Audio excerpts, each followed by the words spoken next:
ጥሩ ያልሆኑ እንግዲህ በእኛ ቋንቋ በኦርቶዶክሳዊ ቋንቋ ኑፋቂዎች የሚባሉ የሐሰት ትምህርቶችም ያስተምራሉ። በተለይ ለዛ ነው ቅዱስ ጳውሎስ በመንፈስ ቅዱስ ካልሆነ በቀር ኢየሱስ ጌታ ነው ማለት የሚችል ሰው የለም ያለው። ይሄ ማለት ቤተክርስቲያን አዛኛው ቤት ምን ይላል? ስሙት እስቲ ሙሉን ስሙት። በማርያም የትዳር ዓላማው ምንድነው ካልን መዳን ነው። ሌላ ዓላማ የለውም ትዳር። አንድ ሰው እኮ በብልቱ ሰደቃ መስራት ይችላል። ሚስትህን መሳብ፣ ሚስትህን ማቀፍ፣ ሚስትህን በደንብ አርካ አርክታ ግንኙነት ሁሉ ዘፈቀደ ገብረ እግዚአብሔር ነው። እኔ እንግዲህ ምንም አላውቅም፣ ግን መንፈስ ቅዱስ ነው ያሳካው ይህን ነገር። ይሄ የእግዚአብሔር ስራ ነው። ስለዚህ ለእግዚአብሔር ነው ክብሩን መስጠት ያለብን። ይሄ የእግዚአብሔር ስራ ነው። በጣም ብዙ ኮሜንት አይቻለሁ። ብዙ ፕሮቴስታንት ከፕሮቴስታንት ቤተ እምነት ያሉ ሰዎች በዚህ ክርክር ምክንያት ወደ ኦርቶዶክሳዊ ሃይማኖት የመጡ ወደ ኦርቶዶክሳዊ ቤተክርስቲያን መሄድ የጀመሩ አይቻለሁ እና ይህን ሳይ በቃ እግዚአብሔር እኔን ለመሳሪያ ስለተጠቀመኝ በጣም አመሰግነዋለሁ። ይሄ የኔ ግብር ሳይሆን የኔ ስራ። ሰላም ጤና ይስጥልኝ። የተከበራችሁና የተወደዳችሁ የ80 አሐዱ ዩቲዩብ ቻናል ተከታታዮች እንዴት ሰነበታችሁ? እንዴት ከረማችሁ? እኔ ደህና ነኝ፣ እግዚአብሔር ይመስገን። ይህ ዩቲዩብ ቻናል 80 አሐዱ ነው። እኔ ደግሞ መላኩ ሰረበ እባላለሁ። ትንሽ ድምጼ የመጎርነን ነገር ሊኖር ይችላል። ትንሽ ጉንፋን ነገር ይዞኛል። ለዛሬ ያስተምሩናልና ይመክሩናል ብዬ ያዘጋጇቸውን ቪዲዮዎች ይዤ ወደ እናንተ ቀርቤያለሁ። የዩቲዩብ ቻናሉን ላይክ፣ ሰብስክራይብ፣ ሼር እንድታደርጉ በአክብሮት ጠይቃችኋለሁ።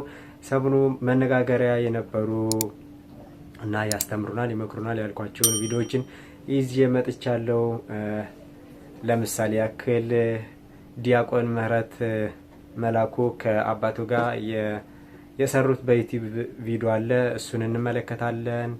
እንደገና ደግሞ ኤርሚያስ የተባለው በቤተ ፕሮቴስታንት ያለው አስተማሪ ነኝ የሚለው ስለ እመቤታችን ስለ ቅድስት ድንግል ማርያም የተናገረው ንግግር አለ። እሱን ደግሞ ወንድማችን ዲያቆን መዝሙረ ያሬድ በሚገባ መልሶለታል። እሱን አብረን የምንመለከት ይሆናል። አብራችሁን እስከ ቪዲዮ መጨረሻ እንድትቆዩ በአክብሮት እጋብዛለሁ። ወደ ቪዲዮቻችን እናልፋለን። እስከ ቪዲዮቻችን መጨረሻ ድረስ አብራችሁን ሆኑ። የዩቲዩብ ቻናሉን ላይክ፣ ሰብስክራይብ ማድረጋችሁ እንዳይረሳ። የቪዲዮቻችንን መጀመሪያ የምናደርገው እስቲ ዲያቆን መላኩ ከአባቱ ከቀሲስ መላኩ ጋር ያደረጉት የዩቲዩብ ውይይት ስለነበረው ስለባለፈው ከነዛ ፓስተሮች ጋር ያደረገውን ውይይት አስመልክቶ በስጋው ደሙና በቅዱሳን አባቶቻችን ወይ ደግሞ early fathers ከሚባሉት ጋር ከነሱ ጋር በተያያዘ ያነሳቸው ሀሳቦች አሉ። እነሱን እንመለከታለን። ወደ ቪዲዮዎቻችን እናልፋለን።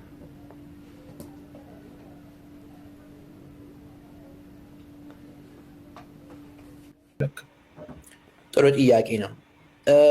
እንግዲህ ክሊፍ እና ስቱዋርት ያው ከኛ ቤተ እምነት ውጭ ቢሆኑም ብዙ ጥሩ ስራ አድርገዋል። ማለት እግዚአብሔር የለሾች ሌሎች ሃይማኖት ያሉ ሰዎችን ወደ ክርስቶስን ማወቅ አምጥተዋል። ይህ ትክክል ነው። ነገር ግን ብዙ የሚያሳዝን በጣም ጥሩ ያልሆኑ እንግዲህ በእኛ ቋንቋ በኦርቶዶክሳዊ ቋንቋ ኑፋቂዎች የሚባሉ የሐሰት ትምህርቶችም ያስተምራሉ። በተለይ በቅርብ ጊዜ አቬንጀርስ ፖድካስት በሚባል ቪዲዮ ሰርተው ነበር ጆርጅ ጄንኮ ከሚባል ሰው ጋር እና እዚህ ላይ እንዳለ ለ2000 ዓመት ቤተክርስቲያን የሰበከችውን ትምህርት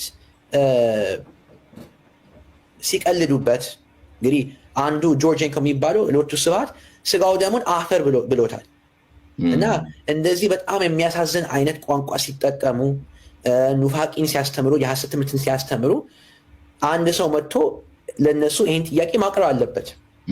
ስለዚህ ያ እድል ሲሰጠኝ እንግዲህ አውጥቼ ነው እነሱ እኔን የመረጡኝ። ስለዚህ እድሉ ሲሰጠኝ ያን እድል ተጠቅሜ ያው እግዚአብሔር እያገዘኝ ጠየቅኳቸው። ግን በጣም አጋጣሚ ነው። ራሱ እግዚአብሔር ነው ያዘጋጀው። ልበ አምላክ ዳዊት ኩሎ ዘፈቀደ ገብረ እግዚአብሔር እንዲል የእግዚአብሔር ነገር መሆኑ ነው እንጂ ያ ሰው ባላገኘው ሳላውቅ መጥቶ ይሄን ነበር። የተወደዳችሁ የክርስቶስ ቤተሰቦች ከዲያቆን ምህረት ጋር ሰሞኑን መላውን ዓለም ባነጋገረው ክርክር ልበለው ፍጥጫ ዙሪያ በአማርኛ ቃለ ምልልስ እናደርጋለን። እንደው ከብዙ ታላላቅ የነገረ መለኮት ሊቃውንት ጋር ከአብያተ ክርስቲያናት መሪዎች ጋር ቃለመጠይቅ አድርጓል ምህረት። ነገር ግን በአማርኛ እንደሚመስለኝ ለመጀመሪያ ጊዜ ከኔ ጋር ነው የሚያደርገው ማለት ነው። ስለዚህ አንድ ለመጀመሪያ ጊዜ በአማርኛ ከኔ ጋር ቃለመጠይቅ ሊያደርግ ነው። ሁለተኛ ምናልባትም ለመጀመሪያ ጊዜ እንደዚህ ቃለመጠይቅ ሳደርግልህም አይደለ? ስለዚህ እንኳን ወደኛ ቤት መጣህ። ያው የኔ ቤት ሲሆን እኮ እንዴት ነው ከቤት የጠፋሁት? ግሩም አባባል ነው። እውነት ነው። እንደው ብዙ ሰዎች የሚጠይቁትን ጥያቄ በመጠየቅ ሊጀምር ፕሮግራሙን ምንድን ነው በዛ ሁሉ ምክንያቱም ብዙ ስለ ክርክሩ እኛም እዚህ በነበረን በአማርኛ እየተረጎምን እንግሊዘኛውን ስንናገር ነበር እና በዛ ውስጥ እንደው ስራውት በክርክሩ ሁሉ ሰዓት 11 ደቂቃ ከምናምን ሰከንድ ነው። ምንድን ነበረ ይሰማህ የነበረው? እንደው እስቲ ስሜትህን ግለጥልን። በዚያ ሁሉ ምን ነበረ አይምሮክ ላይ የሚመጣው ነገር? ጥሩ ጥያቄ ነው። ያው ሁሌም ክርክር ሲኖር ዋናው ነገር መጀመሪያው ነገር የሚያስፈልገው የሌላውን ሰው ነገር መስማት ያስፈልጋል። ካልሰማን ጥሩ የሆነ ምላሽም ለመስጠት አይቻልም። ስለዚህ እኔ ብዙም ያው የሰውን ፊት የማየት ነገር ሳይሆን ያው ስቱዋርት ይባላል ሰውየው፣ የእሱን ድምፁ ምን ነው የሚናገረው፣ ምንድን ነው ምላሽ የሰጠው ብዬ ሰማው ነበር እና ያው ትንሽ ፍርሃትም ነበረ መጀመሪያ ስጀምር። ግን አብዛኛው ጊዜ ግን ትክክል ኦርቶዶክሳዊ ርትዕት ሃይማኖት መልስ ምንድን ነው ብዬ ያሰብኩ ነበር እና ሳላውቀው 11 ደቂቃ ራሱ መሆኑን አላወቅኩም። ስጨርስ ነው በኋላ ጓደኞች መጥተው ለ11 እና 12 ደቂቃ እንደተከራከርክ እንጂ በእኔ ህሊና በእኔ አይምሮ የ3 ደቂቃ ምልልስ ነበር የመሰለኝ። ስለዚህ በዛ በክርክሩ ውስጥ ስቱዋርት ፍጹም በጠበቅከው መንገድ እንዳላገኘኸው ያወቅከው መቼ ነው? ለምንድነው ይህን ጥያቄ መጠይቀው? እርግጠኛ ነኝ ሁልጊዜ እንደዚህ አይነት ነገር ከሌሎች ሰዎች ጋር በምንነጋገርበት ጊዜ በጣም እኛ ከጠበቅነው በታች ወይም ደግሞ መስመሩን የለቀቀ ነገር ስናይ ይገባናል። እና መቼ ነው ይሄ ነገር እኔ እንዳሰብኩት አይደለም ያልከው? ከመጀመሪያው ነው። ለምን መጀመሪያ ያን ጥያቄ ሲጠይቀው የሰጠው ምላሽ ያው በእንግሊዝኛ በአማርኛ ባላውቅም በእንግሊዝኛ ሎጂካል ፋላሲ ይባላል። ማለት የሰጠው ምላሽ በቃ በትክክል ሀሳቡን አልገለጠም። ትክክል የሆነ አይነት ምላሽ አይደለም። ለምን እኔ የጠየቁት ጥያቄ እንግዲህ አንተ መጽሐፍ ቅዱስ እንከተላለው ካልክ በዛ ጊዜ መጽሐፍ ቅዱስ በተጻፈበት ጊዜ የነበሩት ክርስቶሳውያን ክርስቲያን የተባሉ ሰዎች ያንተን እይታ ካልነበራቸው እንዴት ነው መጽሐፍ ቅዱስ የምትከተለው? ይህ ስጠይቀው ምን አለ? ያው ብዙ ሰው የኔ እይታ ስላለኝ ብዙ በሚሊዮን የሚቆጠር ሰው የኔ እይታ አለው አለኝ። እና ይሄ ማለት በሎጂክ ወይም በመጽሐፍ ቅዱስ ወይም በታሪክ የተመረጎዘ ምላሽ ሳይሆን ዝም ብሎ ሰው ስለሚያምነው እኔ አምነዋለሁ አይነት ምላሽ ነው። ራሴ አድፖፕለም የሚባለው ፋላሲ ነው። አድፖፕለም የሚባለው ማለት ነው። ብዙ ሰው ስላመነው እኔም አምናለሁ።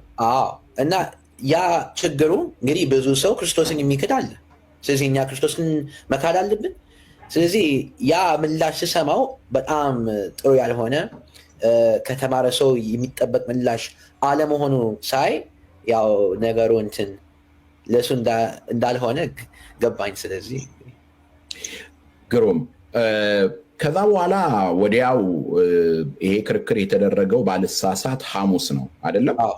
ግን ተዘጋጅተህበት ነበር? እንዴት ነው ወደ ክርክሩ የገባው? እስቲ ለሰዎች ግለጽላቸው። እስቲ ምንድን ነበረ እዛ? እንዴት ልትሄድ ቻልክ? ምክንያቱም አንተ ሃርቫርድ ነው የምትማረው፣ ክርክሩ የተካሄደው ኤምአይቲ ነው የተካሄደው እና እንዴት ወደዛ ልትሄድ ተዘጋጅተህ ነበረ? ምንድን ነው የወሰደ? በአጋጣሚ ነው። ረቡዕ ማታ አንድ ሰው ማላውቀው ማለት አንድ ሁለቴ የተገናኘ ነው። አንድ ሁለቴ ነው እንግዲህ ይህን ሰውን ያገኘሁት እና በአጋጣሚ ያገኘሁትና ነገ ክሊፍ እንደሚመጣ ታውቃለህ ብሎ ጠየቀኝ። እኔ አልሰማውም ብዬ ስመልስለት ቴክስት አደርግልሃለሁ ነገ ይመጣል ቦስተን አለ እና ኤምአይቲ ይሄዳል ከዛ በኋላ ሃርቨርድ ይሄዳል አለኝ። እንግዲህ እኔ አርብ አልጠበቅንም አይደለ? አማርኛ የሚል ይችላል መሰለንም ነበረ። ነገር ግን አማርኛ ይችላል። ያው ምን ይመስል እንደነበረ የውይይቱ እና የተነጋገሩበት ንግግር ምን ላይ ያተኮረ እንደነበር ነው ሊነግረን የፈለገው ማለት ነው።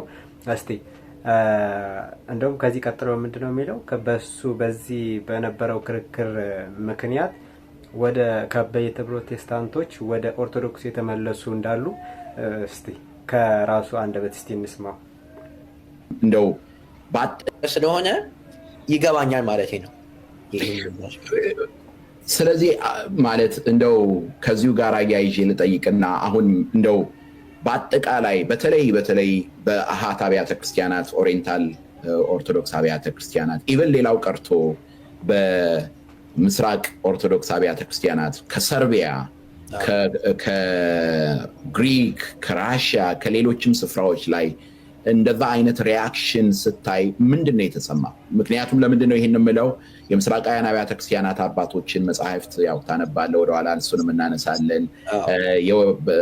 ለኦሪየንታል አብያተ ክርስቲያናት በተለይ ለኮፕቲክ ኦርቶዶክስ ቤተክርስቲያን በጣም ጥልቅ የሆነ ክብር አለህ እና ይህንን ምላሽ ስታይ እንደዚሁም ደግሞ በቃ እንደው ደስታቸውን ስታይ ምንድን ነው የተሰማ? ያው ይሄ የተሳካው እግዚአብሔር ስለፈቀደ ነው። ቀድሞ ያልኩት ሁሉ ዘፈቀደ ገብረ እግዚአብሔር ነው። እኔ እንግዲህ ምንም አላውቅም፣ ግን መንፈስ ቅዱስ ነው ያሳካው ይህን ነገር። ይሄ የእግዚአብሔር ስራ ነው። ስለዚህ ለእግዚአብሔር ነው ክብሩን መስጠት ያለብን። ይሄ የእግዚአብሔር ስራ ነው። በጣም ብዙ ኮሜንት አይቻለሁ። ብዙ ፕሮቴስታንት ከፕሮቴስታንት ቤተ እምነት ያሉ ሰዎች በዚህ ክርክር ምክንያት ወደ ኦርቶዶክሳዊ ሃይማኖት የመጡ ወደ ኦርቶዶክሳዊ ቤተክርስቲያን መሄድ የጀመሩ አይቻለሁ እና ይህን ሳይ በቃ እግዚአብሔር እኔን እንደ መሳሪያ ስለተጠቀመኝ በጣም አመሰግነዋለሁ። ይሄ የኔ ግብር ሳይሆን የኔ ስራ ሳይሆን የእሱ ነው፣ የእግዚአብሔር ስራ ነው። ስለዚህ ደስ ይለኛል። እግዚአብሔር ይመስገን። እግዚአብሔርን አከብረዋለሁ፣ አመሰግነዋለሁ። የእሱ ስራ ነው።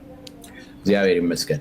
አሁን 11 ደቂቃ ይሁን እንጂ በኦርቶዶክሳዊ ነገረ መለኮት አይማድ የሆኑ ፒላርስ የሆኑ ምሰሶዎች የሆኑ ነገሮች እንደዚሁም ደግሞ በቴዎሎጂውም ዓለም ቢሆን በየትኛውም ስፍራ በዋናነት ልንነጋገርባቸው የሚገቡ መሰረታዊ ነገሮች ተነስተዋል።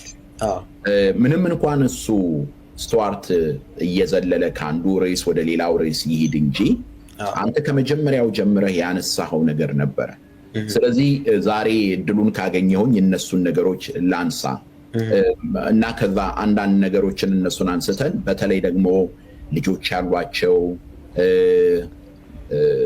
እንዴት ነው ኦርቶዶክሳዊ አድርጌ ልጄን ማሳደግ ያለብኝ እያሉ የሚጠይቁ ስላሉ አንዳንዱን ከአንተ ከራስ ካለፍክበት ልምድ ተነስተህ እንድትመልስ ፈልጋለሁ እና የመጀመሪያው ያነሳኸው ነገር መሰረታዊ የሆነው ነገር መጽሐፍ ቅዱስን ማን ነው የሚተረጉመው፣ እንዴት ነው የሚተረጉመው የሚል ነበር ያነሳኸው ነጥብ።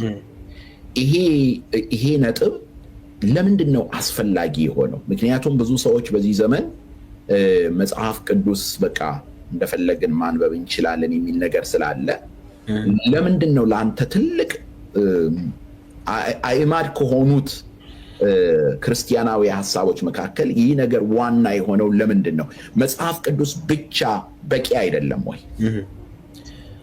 መጽሐፍ ቅዱስ የእግዚአብሔር ቃል መሆኑ ሁላችንም እንቀበላለን። ነገር ግን መጽሐፍ ቅዱስ ያው በተለያየ ሁኔታ መተርጎም እንችላለን። ስለዚህ መጽሐፍ ቅዱስ ለድህነት የሚጠቅመው በአምላካዊ በሐዋርያዊ መንገድ ስንተረጎም ነው እንጂ በሰዋዊ መንገድ በራሳችን እይታ ከተረጎም ነው አይጠቅመንም። ለምን ብንል አርዮስ የሚባለው መናፍቅ ወልድ ፍጡር ውእቱ ወልድ ፍጡር ነው ያለው መናፍቅ በመጽሐፍ ቅዱስ ተመርኩዞ ነው ያን ኑፋቄ ያሰራጨው። ዮሐንስ አንድን ሲያይ ቀዳሚው ቃል ውእቱን የሚለውን ጥቅስ ሲያይ በመጀመሪያ ቃል ነበር የሚለውን ሲያይ በመጀመሪያ ማለት ዓለም ሲፈጠር ማለት ተፈጠረ ማለት ነው እያለ በራሱ ሰዋዊ መንገድ ተረጎመ። ስለዚህ ቤተክርስቲያን ደግሞ በጉባኤ አወገዘችው እና አሁንም በእኛ ጊዜ ፕሮቴስታንት የሚባለው ቤተ እምነት አንድ ቤተ እምነት አይደለችም። ከ40,000 በላይ ዲኖሚኔሽን ያላት ቤተ እምነት ነው። ለምን? ሁሉም ብድግሉ የተነሳ የራሱ ሰዋዊ እይታ እየተጠቀመ ይተረጉማል እና ያ ወደ ሐሰት የሚወስድ መንገድ ነው። መጽሐፍ ቅዱስ በጣም አስፈላጊ ነው። ግን መጽሐፍ ቅዱስን መተርጎም ያለብን በዛ ጊዜ በነበሩት አባቶች፣ በዛ ጊዜ በነበሩት ክርስቲያኖች ማለትም ሐዋርያት ባስተኩት ጳጳሳት፣ ሊቃውንት። ለምሳሌ አሁን እኔ ጠቀስኩለት አሁን ለስቶርት ቅዱስ አግናጢዮስ ዘአንጾኪያ የሚባል አባት ነው። እሱ የቅዱስ ዮሐንስ ደቀ መዝሙር ነው። እንግዲህ ክርስቶስ ደቀ መዛሙርት ነበረው። እሱ መምህር፣ እነሱ ደቀ መዛሙርት፣ የአብነት አርአያ። እነሱ ደግሞ እነዚህ ሐዋርያት ደግሞ የራሳቸው ደቀ መዛሙርት ነበራቸው። አሁን ምሳሌ ቅዱስ ጴጥሮስ የእሱ ደቀ መዝሙር ቅዱስ ቀለሜንጦስ ይባላል። ቅዱስ ጳውሎስ ያው ራሳችን መጽሐፍ ቅዱስ ላይ ማየት እንችላለን። ቅዱስ ጢሞቴዎስ፣ ቅዱስ ቲቶ የእሱ ደቀ መዛሙርት ነበሩ እና እነዚህ ሰዎች እነ ቅዱስ አግናጢዮስ፣ እነ ቅዱስ ቀለሜንጦስ፣ ሌሎችም አሉ። እነዚህ ያሰማልን ወንድማችን። እንግዲህ አሁን ከቤተ ፕሮቴስታንት ጋርም ተያይዞ ያለው የመጽሐፍ ቅዱስ አረዳድን ተመልክተውበታል። ይሄ በቤተ ፕሮቴስታንት ያለው መጽሐፍ ቅዱስ እንደፈለግን ተረጉማለን የሚለው መንገድ በፕሮቴስታንት ውስጥ ያለው እምነትም እንኳ ከ40,000 በላይ ዲኖሚኔሽን እንደደረሰ ነው ሊነግረን የፈለገው እና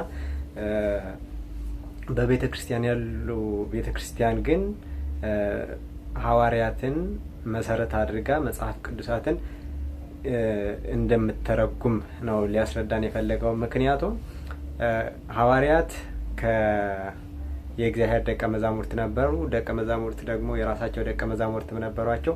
ስለዚህ በዛ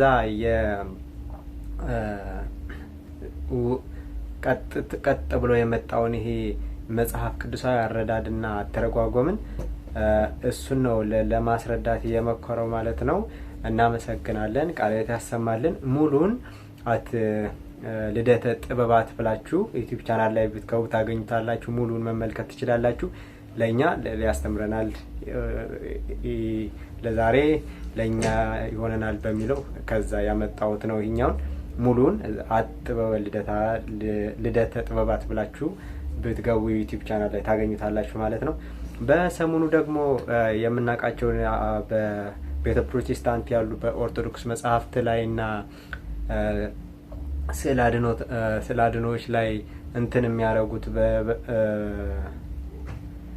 ምን በለው አስቀያሚ ነገር ሲያደርጉ ከነበሩ መካከል ደግሞ በፖሊስ ቁጥጥር እንደዋሉ የኢትዮጵያ ኦርቶዶክስ ተዋሕዶ ቤተክርስቲያን ቴሌቪዥን ያወጣው መረጃ አለና እስቲ እሱን እንመልከትና በፌስቡክ ገጹ ላይ ያስቀመጠው ነው።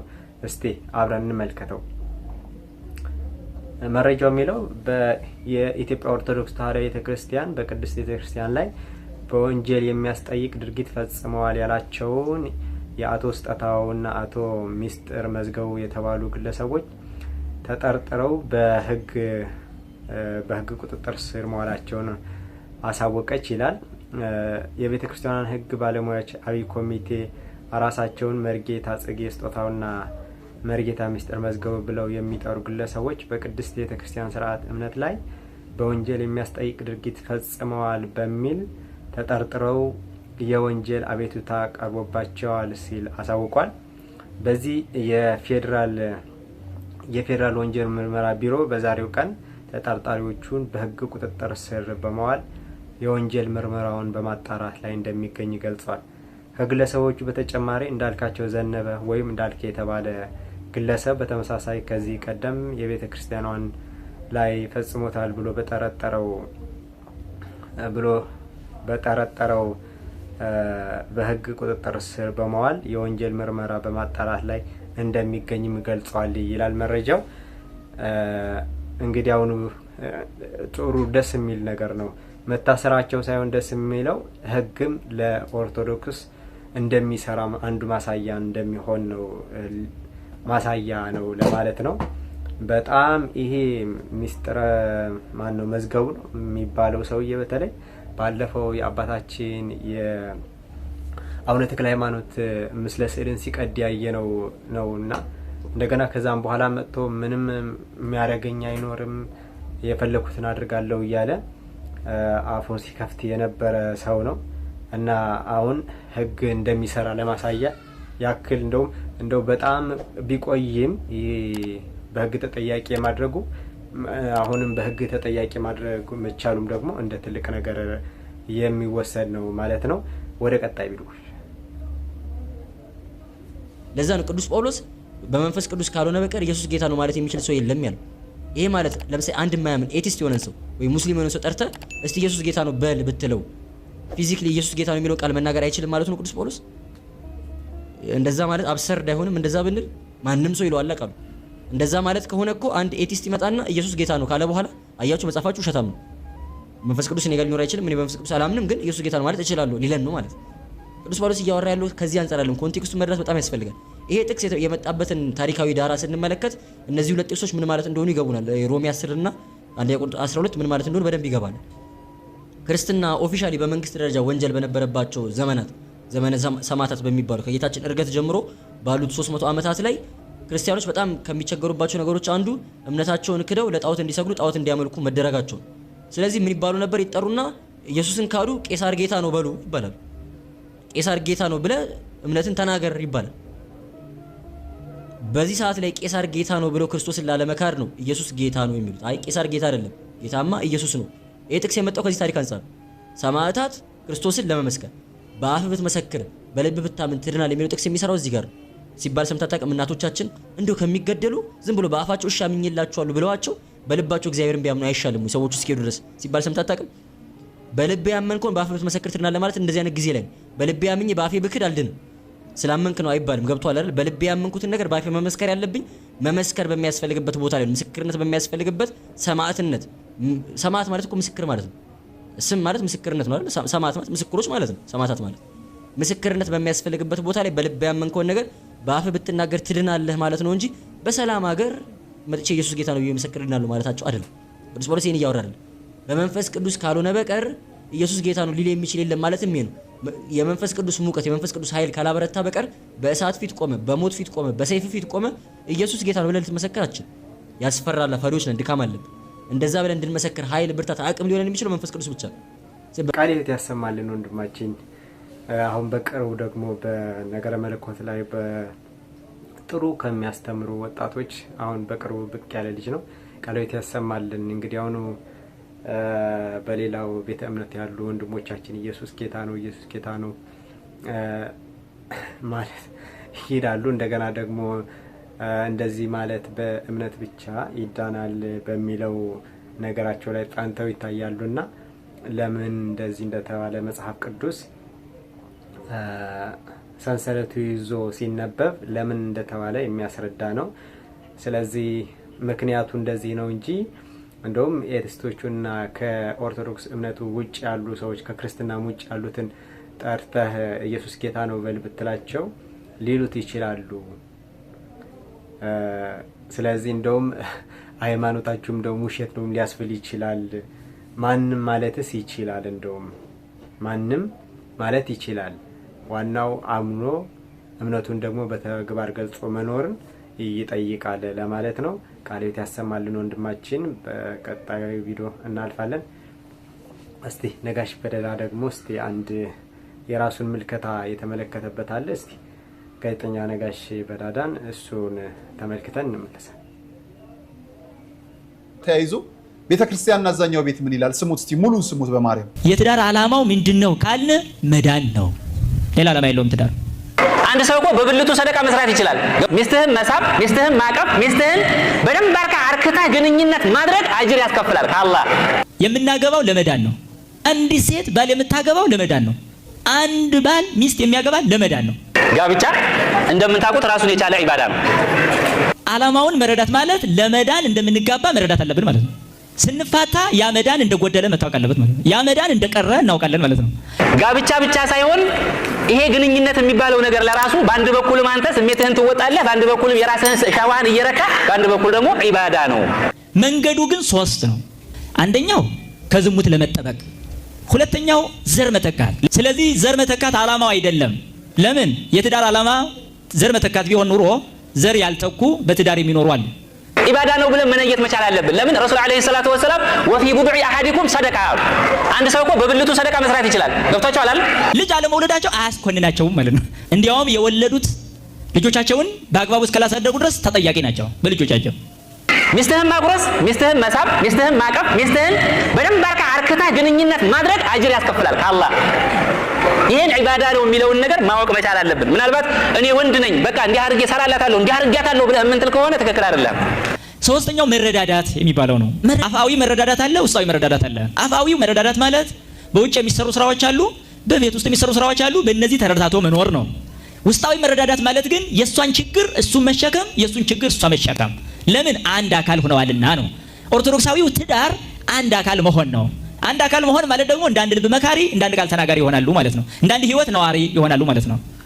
ስለዚህ በዚህ ውስጥ ምን አለ ማለት ነው? ችግርን አለመረዳት የለም ማለት ነው። እኔ አንድ ጥያቄ ልጠይቅ ፈለግ። እፎይ ምን አደረገ ብዬ እንዳስብ የሚያስገድዱኝ አንዳንድ ነገር አለና የምንሰማቸው ይዘግንናሉ። ያው ትዳርን እንግዲህ በሁለቱ ሃይማኖቶች ውስጥ እንግዲህ አሁን እንደሰማችሁት ነው። በቤተ ሙስሊሙና በቤተ ኦርቶዶክስ ያለው ልዩነት ምን ይመስላል? ስፔሻሊ በትዳር ላይ ትዳር ለመጽደቅ መሆኑ ራሱ እዛ ቤት ተረስተዋል ማለት ነው። ትዳር ለመጽደቅ እንደገና ያው ዘርም ለመተካት ነው። እንግዲህ ሰምታችኋል። የራሳችሁን ያላችሁን ሀሳብና አስተያየት አስቀምጡበት። እስቲ ቀጣይ ደግሞ እስቲ በቤተ ሙስሊሙ ያለ አንዱ ኡስታዝ ነው። ክርስቲያኖች እንደውም የነቢያት ሃይማኖትም ክርስትናም አይደለም የሚል አለ። እስቲና እሱን ሰምተን እንመለስና የራሳችንን ያለንን ሀሳብ እናቀርባለን። ማን ነው ክርስቲያን ሆኖ ብሎ ያዘዛችሁ? ማን ነው ክርስቲያን ሆኖ ብሎ ያዘዘው? የነብያቶች እምነት ምን እንደነበር መልስ ያለው እስልምና ላይ ብቻ ነው። ከዛ በፊት ግን እስልምና የነቢያት ሃይማኖት ከማይሆንበት ውስጥ ሶስቱን መንገዶች ልንገራችሁ። አንደኛ፣ ቅዱሳን ነቢያት አላህ የሚባል አምላክ አርሽ ላይ የተቀመጠ በገነት መጋባትና መዳራትን የሚያዝ ሁለት ቀኝ እጅ ያለው አምላክ አንድን ቦታ ላይ አልሰበኩም አያውቁትም። ሁለተኛ፣ ቅዱሳን ነቢያት በክርስቶስ ስቅለት ያምኑ ነበረ። ለምሳሌ ዳዊት እግሮቹና እጆቹ ይቸነከራሉ፣ አጥንቶቹ ይቆጠራሉ፣ ልብሱን ዕጣ ይጣጣራሉ፣ ለመጠጡም ሐሞት ይሰጡታል ይላል። ነቢዩ ኢሳያስ የኛም በደል ይሸከማል፣ የሁላችንም ሕማም እርሱ ይታመማል፣ ስለ ሁላችንም ኃጢአት እርሱ ይሞታል ይለናል። ነቢዩ ዳንኤልም መሲሁ ይገደላል ይለናል። ሙስሊሞች ግን ይህን የነቢያት እምነት ሙሉ በሙሉ ይክዳሉ። ሶስተኛ፣ የነቢያት አምላክ ያህዌ ሰንበትን እንድናከብር የሰው ልጆችን አዟል። ሙስሊሞች ግን የነቢያት አምላክ ትእዛዝን ትተው የሙሐመድን ትእዛዝ አርብን ጁምዓ ያከብራሉ። በእነዚህና በብዙ ምክንያት እስልምና የነቢያት ሃይማኖት ሊሆን አይችልም። ሲቀጥል ክርስቲያን ሁኑ ተብላችሁ ታዛችኋል ወይ ካላችሁን፣ አዎን ታዘናል። የክርስቶስ ደቀ መዛሙርት የሆኑት ሐዋርያት በአንጾኪያ ቤተ ክርስቲያን ሲያስተምሩ የክርስቶስ ተከታይ ደቀ መዛሙርት ስለሆኑ ክርስቲያን ተባሉ ይለናል። አሁን የክርስቶስ ደቀ መዛሙርት ናቸው ክርስቲያን የሆኑት። ስለዚህ ክርስቲያን ማለት የተጠመቀ የክርስቶስ ደቀ መዛሙርት ነው። የክርስቶስ ደቀ መዛሙርት የሆነው ቅዱስ ጳውሎስ በሚያስተምርበት ሰዓት ንጉሥ አቅሪጳ ጳውሎስን ክርስቲያን ልታደርገኝ ትወዳለህ አለው። ከዚህም ቅዱስ ጳውሎስ ክርስቲያን እንደሆነና ክርስትናን እንደሰበከ እንረዳለን። ሌላም ቅዱስ ጴጥሮስ ክርስቲያን የሆነ ግን መከራን ቢቀበል ክርስቲያን ለሚለው ስም እግዚአብሔርን ያመስግን እንጂ አይፈርበት ይለናል።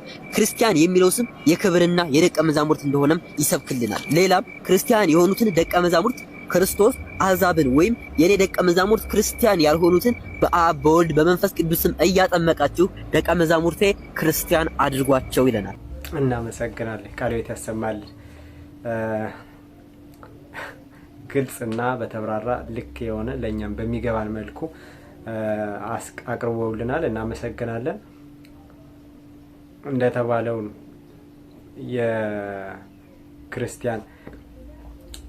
ክርስትና የነቢያት ሃይማኖት እምነት አልነበረ። ታዲያ ሙስሊም ነበረ እንዴ? እስልምና ነበረ? ማን ነው ያለው ሲጀመር? የትኛው ነብይ ነው ስለ እስልምና የሰበከው? እስልምና የመጣው 6ኛ ክፍለ ዘመን ነው። 7ኛ ክፍለ ዘመን መጀመሪያ የመጣ ሃይማኖት።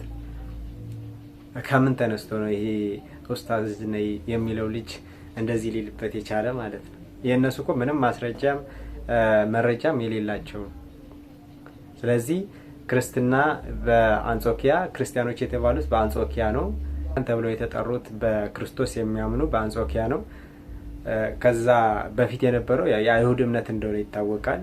የአይሁድ እምነት ደግሞ ይመጣል፣ ይወለዳል፣ መጥቶም ያድነናል የሚለው የተስፋው ቃል ነበረ ማለት ነው ሲጠበቅ የነበረው።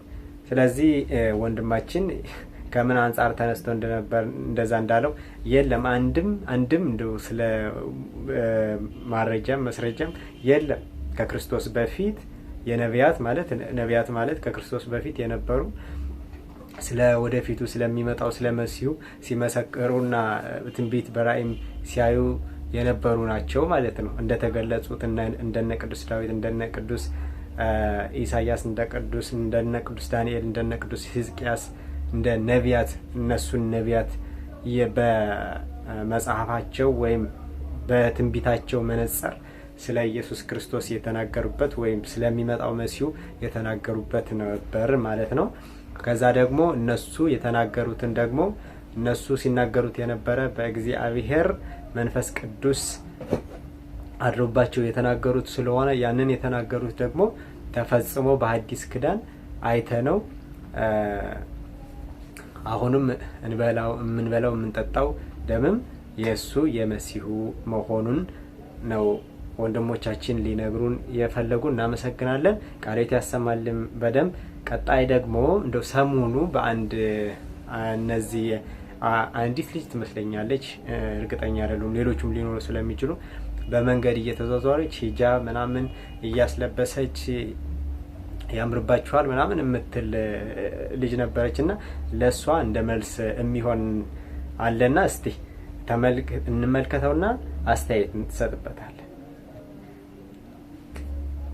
እስኪማ ዛሬ ቪዲዮ እንስራ በመንዙማ። አንቺ ከኔ ጋር መዘመር ትችያለሽ? አረ በፍጹም አላደርገውም። ምክንያቱም ኢየሱስ ክርስቶስ ሰው ነው እንጂ አምላክ አይደለም ብዬ አምናለሁ። አየሽ፣ አንቺ ማድረግ የማትችይው ነገር እንዳደርግልሽ ትጠብቂያለሽ። እኔ ኢየሱስ ክርስቶስ ስለኔ በመስቀል ላይ ተሰቅሏል፣ ስለኔ ሞቷል፣ ሞትንም በሶስተኛ ቀን ድል አድርጎ ተነስቷል ብዬ አምናለሁ። አንቺ ግን ከዚህ ሁሉ ተቃራኒ ነሽ። በክርስቶስ ጉዳይ ከመጣሽ በፍጹም ልተባበርሽ አልችልም። ሰው በመሆንሽ ብቻ አከብርሻለሁ። ከዛ ባለፈ እኔ ያንቺን መዝሙር የምልበት ምክንያት የለኝም። እንደሰማችሁት ነውና በየመንገዱ አይ ቲንክ ለቪዲዮ ለቲክቶክ ይሁን ወይስ ሌላ አላማ ይኖረው ምንም የሚታወቅ ነገር የለም፣ አናውቅም። ነገር ግን በየመንገዱ እየተዟዟረች ሂጃብ ልበሱ ምናምን ለቲክቶክ ነው ለቪዲዮ ነው እየተባባሉ ስታስለብስ ነበርና እነሱ ቢሞቱ አያደርጉትም። አንዲት ኦርቶዶክስ ወይም አንድ ኦርቶዶክስ ልጅ ወጥቶ እንደዚህ እናድርግ ቢላቸው አያደርጉትም። እኛ ሸም የሚያጠቃን ለምንድን ነው? ይህ ሃይማኖት ነው፣ ነገረ ድህነት ነው፣ የመዳንና ያለመዳን ጉዳይ ስለሆነ ማለት ነው። ስለዚህ ሸም ሊይዘን አይገባም። ጓደኝነት ሌላ ራሱን የቻለ ነው። የጓደኝነት በሚያገናኘን ልክ እንገናኛለን። ከዛ በኋላ ግን በሃይማኖት ሲመጣ ግን በቃ እዚህ ይቆማል ማለት ነው። ምክንያት ሃይማኖት እነሱ ስለ ኢየሱስ ክርስቶስ ለነሱ ምንድነው? ነብይ ነው። ለኛ ደግሞ ምንድነው? አምላክ ነው። ስለዚህ በሚያገናኘን እንገናኛለን፣ በማያገናኘን አያገናኘንም። በሃይማኖትና በነገረ ድህነት ላይ ሲሆን መቆም ሲኖርበት ይቆማል፣ አያስፈልግም። እስቲ ወደ ቀጣይ ቪዲዮ እንለፍና አንዱ ኡስታዝ ነው። እንደውም አሁንስ በትልቅ አመራርም ያለ ነው በቤተ እስልምናውና ሂጅራ በሚለው ዘመን አቆጣጠር ለኛም ሊቆጠርልን ይገባል ይለናል። እስቲ እንከታተለው። በጣም ሁላችሁም የምታውቁት ነው። በትልቅ አመራርም ያለ ነው። አሁን ይታወቃል ይሄ ኡስታዙ። እስቲ ሰምተነው እንመለስ። ኢየሱስ ተሰቅሎ ምህረት አገኘን። የቤተ ክርስቲያን የክርስቲያኖች ነው። ፓራሌል የኢትዮጵያ እንዲሆን ከተፈለገ የሙስሊሞችም ካላንደር አብሮ ገብቶ በዓሉ ሲጠቀስ ሂጅራ ቀኑ በዚህ ተብሎ ካልተጠቀሰ ዓመተ ምህረት እየተባለ የሁሉም መሆን ይቸግራል። ጁማ ቀን ወይ ዝግ መሆን አለበት ወይ ደግሞ ከ5 ሰዓት እስከ 7 ሰዓት ተኩል ተብሎ አሁን ስራ ላይ ባለው ደረጃ ማንኛውም የኢትዮጵያ መንግስት የኢትዮጵያ ግዛት ውስጥ ያለ መስሪያ ቤቶችን በጠቅላላ በሚመለከት መልኩ መሆን አለበት። 3 ጁሙአ ሚስ ማድረግ ለአንድ ሙስሊም ከሙናፊቅ ወይ ከመናፊቅነት የሚያስፈርጅ አደገኛ ነገር ነው። ተጨማሪ አህመዲን ጀማል የሚባል ሰው ነው እንግዲህ አሁን እንደው ፖለቲከኛ ይሁን የሃይማኖት መሪ ራሱ ግራ በሚያጋባው ሁኔታ የሚታወቅ ሰው ነውና ለምንድን ነው ኢትዮጵያ ውስጥ እንዲሆን የፈለገው? ለምን ሌላ ዓለማት ላይ አይጠይቅም ታዲያ? ኢትዮጵያ ውስጥ ሲሆን ማንን ለመንካት ነው? ችግሩ አሁን ከዓመተ ምሕረቱ አይደለም። ይህ ሰውዬ አንደኛው ፖለቲከኛ ነው፣ ሁሉም ያለ ፖለቲከኛ ሰው ነው። እንደገና ደግሞ ቀጥታ ለመንካት የተፈለገው ኦርቶዶክስ ሌላ ዓለማት ላይ ለምን አይጠይቅም? ኢትዮጵያ ውስጥ ነው ወይም ጥያቄ መጠየቅ ካለበት የሚጠየቀው ነው። በእርግጥ እንደ ቀላል ልናየው አይገባም። እነሱ ውስጥ ለውስጥ የራሳቸውን ስራ እየሰሩ ነው። እኔ ሙሉ አጽንኦት መስጠት እንፈልገው የራሳችንን ስራ እኛም ልንሰራ ይገባል ማለት ሃይማኖታችን ልናውቅ ይገባል። በሃይማኖታችን የሚደረገውን ነገር ሁሉ ማድረግ መስራት እንደሚገባን ነው ማለት ነው። እና ይሄ ሰውዬ ሁሌ ነው እንደዚህ በሃይማኖትም በለው ፖለቲካም ምንም የሚነካካ ሰው ስለሆነ እንደ ቀላል እንዲታይ አልፈለኩትም እና ወደ ቀጣይ ቪዲዮአችን እንለፍ።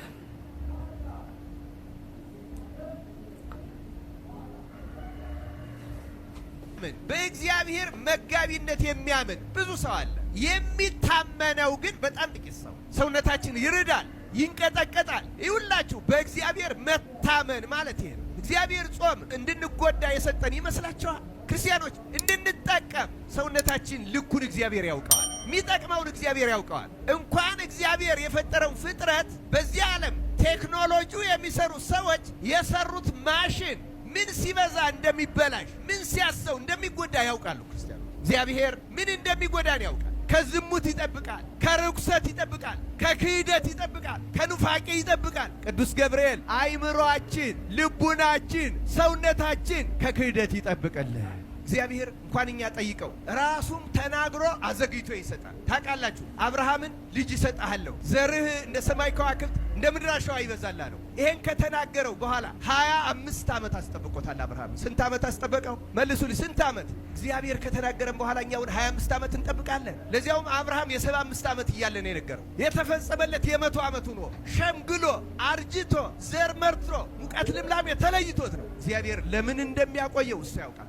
የመጽሐፍ የሚነግረን ይሄ ነው። ስለዚህ አትቸኩሉ፣ አትታወኩ፣ አትረብሹ። ግን ልመናችሁንና ስለታችሁን ተናገሩ። ንስሐ እየገባን እየተናዘዝን እያለቀስን ይቅር በለን እያል እየታመንን እንናገር። ያን ጊዜ እግዚአብሔር መላእክቱን ያዛል። አንዳንድ ሰዎች አሉ በሀብታቸው ባለስልጣኖችን እየገዙ ባለመሳሪያዎችን እየገዙ እንደ አንበሳ ድሆችን የሚሰብሩ አሉ። ጉልበተኞች አሉ። እንደ እባብ መርዛሞች፣ ተንኮለኞች፣ ነገረኞች፣ ነገር ለዋጮች አሉ። እነዚህን ሁሉ እንድትረግጣቸው መልአኩ ያደርግሃል። ቃለ ሕይወት ያሰማልን። ለዲያቆን አድማስ ብርሃኑ ያው ቃለ ሕይወት ያሰማልን። በጣም ድንቅ ትምህርት ነው። ያው ሁላችንም ትዕግስት እንደሚያስፈልግ ዛሬ ካልሆነ ማለት እንደሌለብን ጊዜው ጠብቆ እግዚአብሔር የሚያስፈልገንን ነገር በሚፈልገው ጊዜ እንደሚሰጠን ነው። ቃለ ሕይወት ያሰማልን። ያው መታመን ደግሞ ግድ ነው። መታመን ያስፈልጋል። እግዚአብሔር ከታመንን እግዚአብሔር ለሁሉ ለምንፈልገው ነገር ጊዜውን ጠብቆ እንደሚያደርግልን አስተምረውናል። እናመሰግናለን። ቃለ ሕይወት ያሰማልን። እስቲ በቀጣይ ደግሞ ስለ ስዕላት፣ ቅዱሳት ስዕላት የተጠየቀው ወንድማችን ሁሌ እናቀርባለን። የዚህ ወንድማችን ትምህርቶችን የሚመልሳቸው መልሶች መጽሐፍ ቅዱሳዊ ኦርቶዶክሳዊም ስለሆኑ በየቪዲዮዎቻችን ሊኖሩ ይችላሉ። ሁሌም የዚህ የወንድማችን ቪዲዮዎች እና እስቲ አብረን እንከታተለው።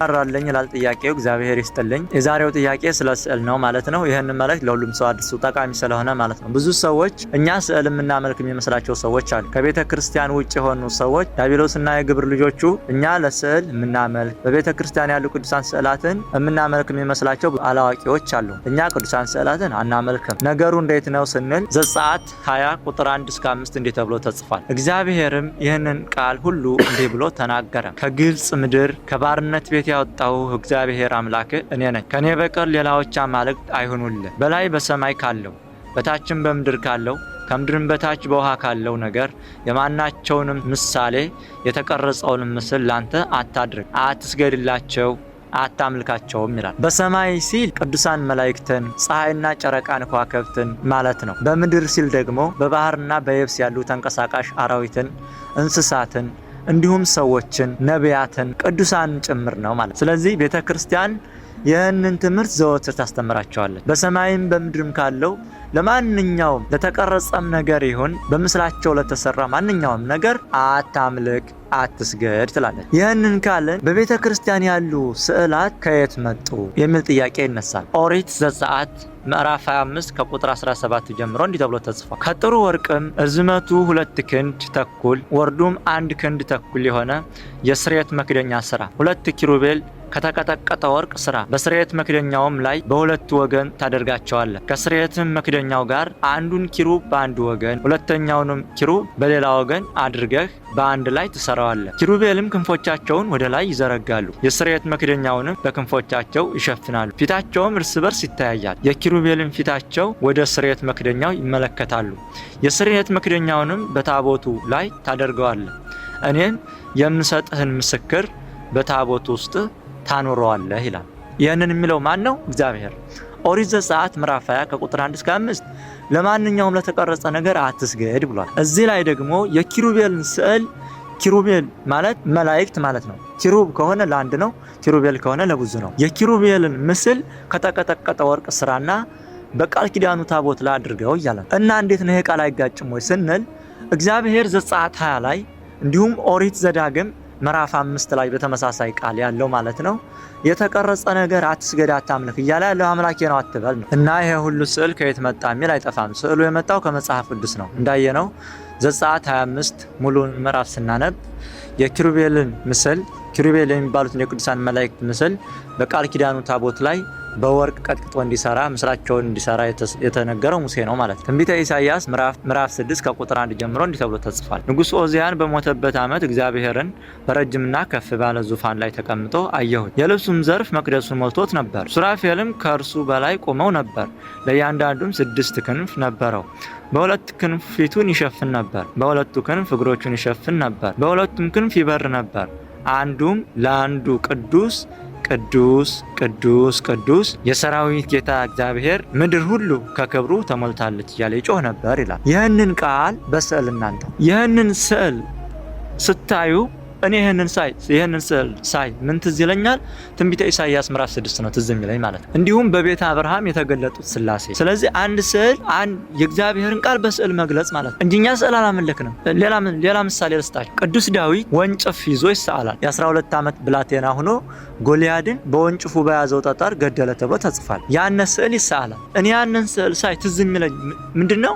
የዳዊት ታሪክ ነው። ያነ ስዕል ቤተክርስቲያን ውስጥ አለ። ግልጽ ነው አይደል? ያነ ስዕል ቤተክርስቲያን ውስጥ አለ። መጽሐፍ ቅዱስ ላይ ወንጌል ላይ ቅዱስ ገብርኤል ድንግል ማርያምን አበሰራት። እነሆ ትጸንሻለሽ፣ ወንድ ልጅም ትወልጃለሽ፣ ስሙንም ኢየሱስ ትይዋለሽ የሚለው ቃል አለ አይደል? ወንጌል ላይ ያንን ጥቅስ በስዕል እናመጣዋለን። ያንን ስዕል ሳይን የትዝ የሚለኝ ማን ነው? የተቀረጸ ጣዖት ነው ወይስ ትዝ የሚለኝ ቃሉ ነው? የመጽሐፍ ቅዱስ ቃል ነው። እኔ ትዝ የሚለኝ ወንጌል ላይ የተጻፈው ቃል ነው ማለት እንጂ ቤተክርስቲያን ስዕላት አምልኩ ብላ አስተምራ በሌላኛው ደግሞ ስዕል ቀርጻት አምልኩ አትልም። ምን አይነት ድንቁርና ነው ይሄ? ስለዚህ ስዕላት ራሳቸው ስብከት ናቸው። በሁለተኛውና በሶስተኛው መቶ ክፍለ ዘመን ክርስቲያኖችን ከምድረ ገጽ አጥፎ የሚል አዋጅ ወጥቶ ነበር። የዛን ጊዜ ክርስቲያኖችን ሲጨፈጭፏቸው እየበዙ ይሄዱ ነበር። ክርስቲያኖች ሲገደሉ ሲገድሏቸው እየበዙ ሲመጡ ይሄ ነገር እነሱን ማጥፋት አይቻልም እናሳ ሲባል መጽሐፍቶቻቸውን እናቃጥል ተባለ። አዋጅ ወጣ። መጽሐፍ ቅዱስ በያለበት ቦታ እየተሰበሰበ ይቃጠል ነበር። የዛን ጊዜ ምን ያደርጉ ነበር? የማቴዎስ ወንጌል ምዕራፍ 5 ለማስተማር ምን ያደርጋሉ? ጌታ ተቀምጦም አፉንም ከፍቶ እንዲህም ብሎ አስተማራቸው የሚለው ታሪክ አለ። አንቀጸ ብፁዓን ማለት ነው። አንቀጸ ብፁዓን የሚባለው ምዕራፍ የማቴዎስ ወንጌል ምዕራፍ 5 ያንን በስዕል ሐዋርያት ከተራራው እግርጌ ጌታን ከተራራው ጫፍ ላይ አድርገው ስዕሉን ስዕለው ያሳያሉ። ይሄ ምንድነው? ጌታ ያስተማሩት። ስለዚህ ያንን ስዕል ሳይኔ ማነው ትዝ የሚለኝ? የማቴዎስ ወንጌል ምዕራፍ 5 ሌላ ትዝ የሚለኝ ነገር የለም። እንዴት ነው ስዕል ማመልከው ነው? ይሄ እኮ ድንቁርና እኮ ነው። አቡነ ገብረ መንፈስ ቅዱስ በቀኝና በግራ አናብስትና አናብርት አለው። ያንን ስዕል ሳይት ማነው ትዝ የሚለኝ? ከዛ ስዕል ፊት ስሰግድ ማነው ትዝ የሚለኝ? ለስዕሉ ነው እንደምሰግደው? ለስዕሉ እኮ አይደለም ሰግደው። ያንን ስዕል ሳይ ምንድነው ትዝ የሚለኝ? አቡነ ገብረ መንፈስ ቅዱስ ከነሂሳ ወደ ኢትዮጵያ በደመና ተጭኖ መጥተው ከዛስ በዝቋላ እሳቸውን የሚታዘዙ አናብርትና አናብስት ነበሩ። እናሳ ገድሉ ላይ ተጻፈ። ያንን ስዕል ሳይ ትዝ የሚለኝ እኔ ገድሉ ነው፣ አለቀ። እኔ አቡነ ገብረ መንፈስ ቅዱስን አላመልክ። ስዕሉ በስዕሉ ላይ የአቡነ ገብረ መንፈስ ቅዱስ እግዚአብሔር የሰጣቸው ቃል ኪዳን በስዕላቸው ተገልጦ ያናገረናል ብለን ግን እናምናለን። ይህንን የተጻፈው ደግሞ መጽሐፍ ቅዱስ ነው። በስርየት መክደኛው ላይ ባሉበት በተቀመጠው በቃል ኪዳኑ ታቦት ላይ ሆኜ አናግርሃለሁ ብሏል እግዚአብሔር። ስለዚህ መጽሐፍ ቅዱስን በስዕል መግለጽ ማለት ነው፣ ሌላ ነገር የለውም። መጽሐፍ ቅዱስ ምንድነው? ወረቀት ነው አይደል እንዴ? ከወረቀቱ ላይ የማን ቃል ተጻፈ? የእግዚአብሔር ቃል። በምንድነው የተጻፈው? በቀለም። ስለዚህ መጽሐፍ ቅዱስ ተሳለመውና መጽሐፍ ቅዱስ ከፊት ያድርጌ ስሰግድ መጽሐፍ ቅዱስን አይደለም እያመለኩ ያለሁት፣ የመጽሐፍ ቅዱስን ባለቤት እግዚአብሔር ነው። መጽሐፍ ቅዱስ ላይ የተጻፈውን ቃል ባለቤት እግዚአብሔር ነው እያሰብኩ ነው የምሰግደው ማለት ነው። የጌታ ስቅለት ስናይ ስዕሉን ማን ነው ትዝ የሚለን? ቀራንዮ የተሰቀለው ጌታ ኢየሱስ ክርስቶስ ወንጌል ነው ትዝ የሚለን ማለት ነው እንጂ እኛ ለስዕሉ አይደለም የምንሰግደው። ከስዕሉ ላይ ሆኖ እግዚአብሔር ይገለጣል። ከስዕሉ ላይ ሆኖ እግዚአብሔር በስዕሉ ይናገረናል። ሌላ ነገር የለም። ስዕሉን ቃሉን በስዕል መግለጽ ማለት ሌላ ነገር የለም ማለት ነው። ብዙ ሰው እንደዛ የሚመስለው ሰው አለ። እኛ ስዕል የምናመልክ እንደዛ የሚመስለው ሰው አለ። ሞኝ አትሁን ወንድሜ፣ ሞኝ አትሁን። የተቀረጸ ምስል አትስገድ። ቃሌት ያሰማልን ወንድማችን፣ ቃሌት ያሰማልን። እናመሰግናለን። እንግዲህ አሁን የቲክቶክ ቻናሉ ስም ኦርቶዶክስ ተዋህዶ ነው። ገብታችሁ ፎሎ እንድታረጉለት ለማለት ያክል ነው። በጣም ድንቅ የሆኑ ትምህርቶችን ያስተምራል። እንደው የዚህ ትምህርት ደግሞ ኮተቾች ፕሮቴስታንቶች መሆናቸው ናቸው። መጽሐፍ ቅዱስ እንቀበላለን የሚሉ ከሚቀበሏቸው መጻሕፍት ደግሞ አንዱ ኦሪት ዘጸአት ነው። ይህ ደግሞ የተጻፈው ኦሪት ዘጸአት ምዕራፍ 25 ላይ ያለው ነው፣ ስለ ስዕላት። በእንግሊዘኛው ደግሞ ኢሜጅ ይለዋል። ስለዚህ መጽሐፍ ቅዱሳዊ ነው ወንድሜ፣ መጽሐፍ ቅዱሳዊ ነው። ስዕል ሲሳል ዝም ብሎ አይደለም፣ ዝም ብለው ከምንም ተነስቶ አይደለም የሚሳለው። ከመጽሐፍ ቅዱስ ያለውን ታሪክ ወደ ስዕል ተገልጦ ደግሞ እንደተባለው በፊት በዘመነ ሰማዕታት ጊዜም ክርስቲያኖች እየተጨፈጨፉ አናልቅስ ሲሉ ማለት እየበዙ ሲሄዱ፣ ስለዚህ እነሱን ማጥፋት አይቻልም፣ ግን መጽሐፋቸውን ብናጠፋ ልናጠፋቸው እንችላለን ብለው መጽሐፍቶቻችንን ሲያቃጥሉ የዛን ጊዜ እነሱ በስዕል ትምህርታቸውን ይቀጥሉበት ነበር ማለት ነው። ስዕሎችን በሰዓል በዋሻ ላይ በሚኖሩበት አካባቢ በስዕል እየሳሉ ትምህርታቸውን ያስተምሩ ነበር ማለት ነው።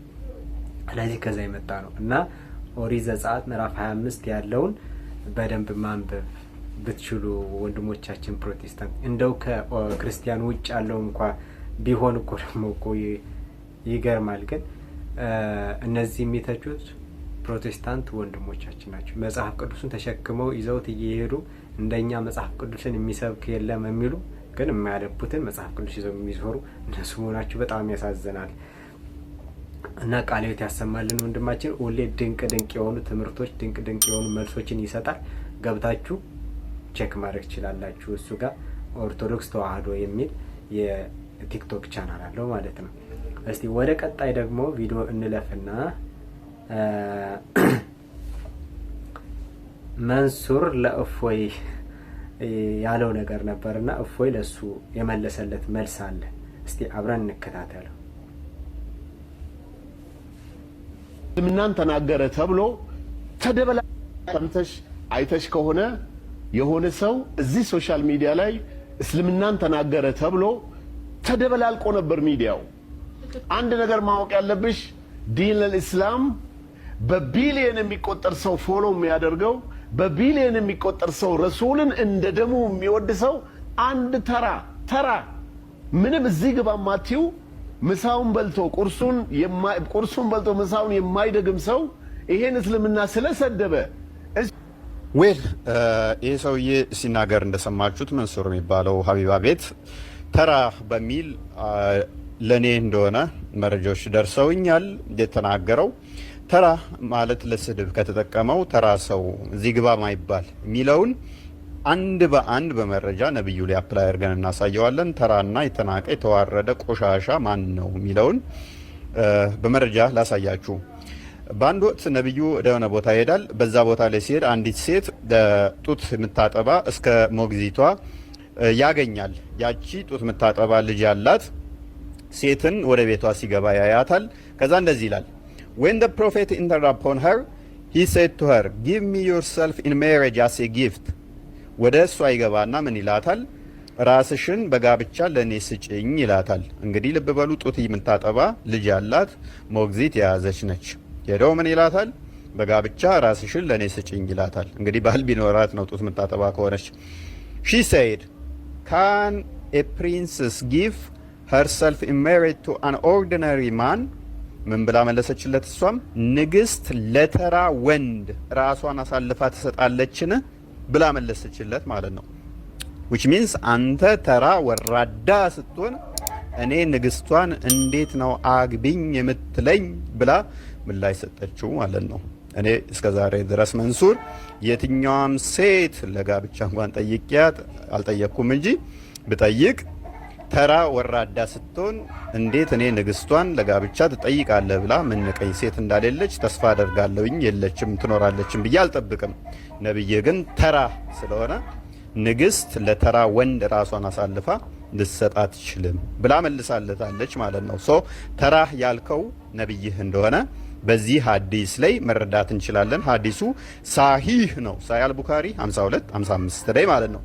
ታዲያ ሙሐመድ በዚህ ችግር ውስጥ በመግባቱ የሚያገባው ስላጣ እስከ 25 ዓመት ድረስ ያለው አማራጭ ምንድነው? እሱ አሮጊት የነበረችውን ከድጃን ማግባት ነው። ከድጃንም ደግሞ አባትየው ተራ ስለሆነ ሊድረው አልፈለገም። ድጃ አባት ስለናቀው ሙሐመድን ሙሐመድ ተራ ሰው ስለሆነ ይሄንንም ስትሮፍ አጠባሪ ላይ ታገኙታላችሁ። ቮሊዩም 6 ፔጅ 49 ላይ ታሪኩን ታገኙታላችሁ። ያው ስክሪኑ ላይ ያለላችሁ አንብቡት።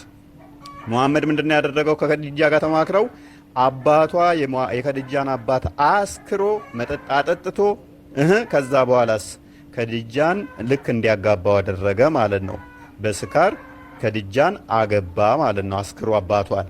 ልብ በሉ ለምንድነው ይሄን ያደረገው? አባቷ ሙሐመድ ተራ ስለሆነ ሊድርለት ስላልፈቀደ ማለት ነው። ስለዚህ ሙሐመድ ተራ ነው ማለት ነው።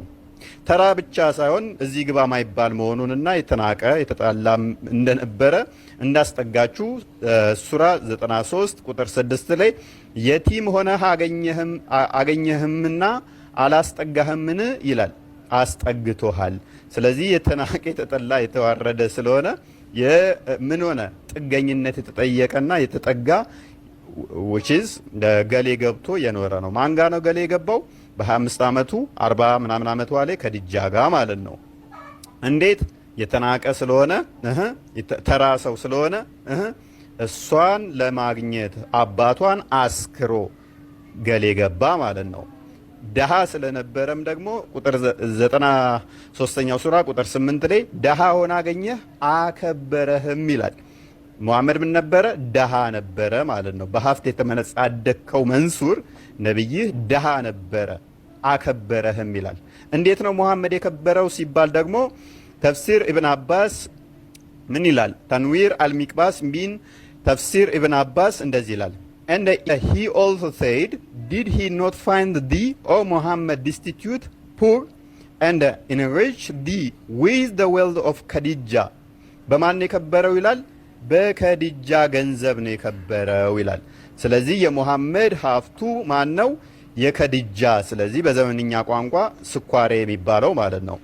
እሷን አለድሜው በወጣትነቱ አሮጊቷን ከዲጃን በማግባት ከብሯል ማለት ነው። በቀን አንዴ እንኳን ማይበላ አለ ሙሐመድ። በቀን አንድ ጊዜ የሚበላው በማን ነበረ? ሹገር ማሚ የነበረችውን ከዲጃን እሷ ነበረች በቀን አንዴ ምግብ የምትሰጠው። ማስረጃ ሳሂህ አልቡኻሪ ሐዲስ 3 ላይ እንደዚህ ይላል። ሙሉ እናንተ አንብቡት። he used to take with him the journey food for the stay and then come back to his wife Khadijah to take his food likewise again till suddenly the truth descended upon him while he was in the cave of Hera. በኬቭ ኦፍ ሄራ ውስጥ በነበረበት ሰዓት ላይ ምግቡን ይዞ ነበረ። ከዛ ምግቡን ከበላ በኋላ ምን ያደርጋል? እንደገና ተመልሶ መጥቶ ወደ ሚስቱ ጋር ከሚስቱ ምግብ ይዞ ሄድ ነበር ይላል። ስለዚህ ሹገር ማሚ የነበረችው ከዲጃ ምግቡን በቀን አንዴ እየቋጠረ ትሰጠው ነበረ ማለት ነው። እኔ እግዚአብሔር የተመሰገነ ይሁን ብቸገርም በቀን አንዴ እንኳን ባልበላም ጥሬ ግሬ በራሴ ነው እንጂ እንደ መሐመድ አሮጊቷን አግብቼ በዛ የሚቋጥርልኝ ስላልነበረ ነው። 1 ቢሊዮን ምናምን በላይ ተከታይ ያለውን እስልምና አለ መሐመድን የሚከተሉትና የእስልምና ተከታዮች ምን አይነት ናቸው ሲባል መሐመድ ይመልሳል። ሳሂህ ቡኻሪ 1913 ላይ the prophet said ነብዩ እንደዚህ አለ we are an illiterate nation እኛ መሀይም ህዝቦች ነን አለ። ስለዚህ ተከታዮቹም እሱም ምንድናቸው ማለት ነው? መሀይማን። 1 ቢሊዮን መሀይማን ቢኖሩ ታዲያ ምን ትርጉም አለው? 1 ቢሊዮን ተውና ትሪሊየን ብትሆኑ ምንድነው እሱ ታዲያ ለውጡ? እንግዲህ እንደሰማችሁት ነው መልሱ። መንሱሬ ተመልሶለታል። መንሱሬ እንግዲህ አሁንም ምግብ ላይ ነው ያተኮረው ማለት ስለ ነገረ ድህነት እየተወራ እዛ መንሱሬ ስለ ምግብና ስለ አንዴ መብላት ወይም ስለ ሽቶ ላይ ነው። እንግዲህ አሁን የሚገባውን መልስ መልሶለታል። ወደ መጨረሻው ቪዲዮአችን እናልፋለን። የመጨረሻ ቪዲዮአችን የሚሆነው ኤርሚያስ የተባለው በፕሮቴስታንት ያለው ወንድማችን ላነሳው ጥያቄ በሚገባ መልስ ከዲያቆን መዝሙረ ያሬድ ያለው ነው። ስለ እመቤታችን ስለ ቅድስት ድንግል ማርያም እንደው በቤተ ኦርቶዶክስ እመቤታችን ቅድስት ድንግል ማርያም ሰው ናት የሚል ካለ የተረገመ ይሁን እና ምንድነች ታዲያ? ከየት አገኘው እንደው ኤርሚያስ? በቃ በፕሮቴስታንት ውስጥ እምነት ያለው ሰው ውሸት ካልተናገረ በፕሮቴስታንት ውስጥ ማስተማር አይችልም ማለት ነው። እስቲ ወደ ቪዲዮ እንቀጥል። ይሄ ነገር መጽሐፉ ላይ ከሌለ እንኳን ስሜ አይደለም እኔ እናቴ ይጥፋ። እስኪ የአብርሃም አምላክ ምስክር ነው። ይሄ በዚህ ያህል ኮንፊደንስ የምንናገርበት ነው። ሰው ናት ማለት የማይሰራ ኃጢአት ነው የሚለው። ሰው ናት ብሎ ማመን የማይሰራ በደልና ኃጢአት ነው ይላል። አፋቸው ምንድነው የሚለው? ባጭሩ ማርያም ሰው አይደለችም ሰው ናት የሚል እንዲያውም ኃጢአቱ አይሰረይለትም ክደት ነው እያለ ይናገራል። በደል ነው፣ ክደት ነው፣ የማይሰረይም ኃጢአት ነው ማርያምን ሰው ማለት እያሉ ተመልከቱ። እዛ ቤት ጣዖት እያደረጓት፣ መለኮት እያደረጓት፣ አምላክ እያደረጓት ነው። እንግዲህ ወንድማችን ዳግማይ እንደሰማችሁት ድንግል ማርያም ጣዖታቸው ናት፣ ድንግል ማርያም አምላካቸው ናት፣ ድንግል ማርያም መለኮት ናት፣ ትመለካለች እያለ ሰምታችሁታል። ኤርሚያስም በዚህ መጽሐፍ በማሳያችሁ መጽሐፍ ላይ ፊት ለፊት ያለው ባለው መጽሐፍ ላይ ድንግል ማርያም ሰው ናት የሚል ወይም ፍጡር ናት የሚል ሰው ናት ብሎ ማመን ይላል እንደውም ያስቀጣል፣ ኃጢአተኛ ያደርጋል፣ በደለኛ ያደርጋል ብሎ ይሄ መጽሐፍ ይናገራል ብሎ ተናግሯል። እንግዲህ መጽሐፉ ምላሹን ይስጥ፣ እኛ ደግሞ እንከታተላለን። መጽሐፉ ምላሹን እየሰጠ ይሄን ቪዲዮ የምትመለከቱ ኮፒ ሊንክ ሼር ዱዊት 20 ጊዜ አድርጉ። ለዳግማዊና ኤርሚያስን ሜንሽን እያደረጋችሁ ይህን ቪዲዮ እንደርሳቸው አደራ ላለሁ። መጽሐፉ ይሄ ነው። የበግ ለምድ ለብሰው ከሚመጡ ሐሰተኛ መምህራን ተጠበቁ ይላል። ከሐሰተኞች መምህራን ተጠበቁ ይላል። ማቴዎስ ወንጌል ምዕራፍ 7 ተጠቅሷል። ከኢትዮጵያ ኦርቶዶክስ ተዋሕዶ ቤተክርስቲያን መንበረ ፓትርያርክ ለምእመናን የተዘጋጀ ትምህርት ይላል። የተዘጋጀበት ቀንና ዓመተ ምሕረት አለ። በኢትዮጵያ ኦርቶዶክስ ተዋሕዶ ቤተክርስቲያን መንበረ ፓትርያርክ የተዘጋጀ ይላል። በብፁዕ ቅዱስ አቡነ ጳውሎስ ፓትርያርክ ርዕሰ ሊቃነ ጳጳሳት ዘኢትዮጵያ። እንግዲህ በዚህ ጊዜ እንግዲህ በአጸደ ስጋ እያሉ ያሳተሙት መጽሐፍ ነው። አሁን በአጸደ ነፍስ ናቸው ያሉት። የቆየ መጽሐፍ ነው ማለት ነው። እንግዲህ የዚህ መጽሐፍ ሙሉ ፒዲኤፉን ለምትፈልጉ በውስጥ ልክላችኋለሁ። ግን የምንፈልገው ሀሳብ የት ነው ያለው ስንል ገጽ 28 ጀምሮ ይጀምራል። ወንድማችን ዳግማይና ወንድማችን ኤርሚያስ ቆርጦ እንዳመጡት ሳይሆን ሙሉ ሀሳቡን የምታገኙት ገጽ 28 ላይ ነው።